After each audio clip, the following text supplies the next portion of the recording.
So I'm coming up with the top reasons why you should not have the Artas IX do your site making if you're having it for your hair transplant.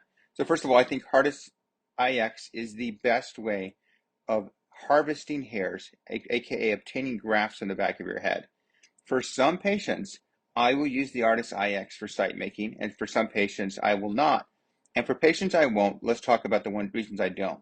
So the first reason I don't use the Artas IX for site making is for patients who cannot shave their head. So if you have longer hair and you want to keep your hair longer and you cannot spare that downtime of saying, hey, guess what? I have really long hair. So this is going to be patients like female patients, patients who have longer hairstyles, men who have never shaved their head.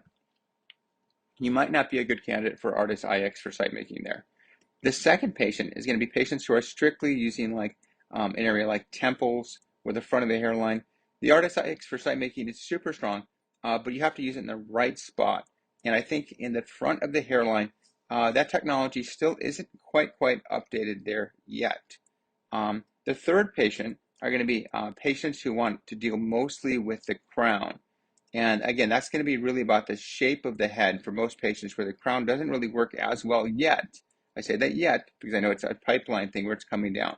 So if you're one of those patients where you're worried about the length of your hair, or if you're dealing with kind of the very front of your hairline or the crown, you're probably not going to be a good candidate for Artas site making.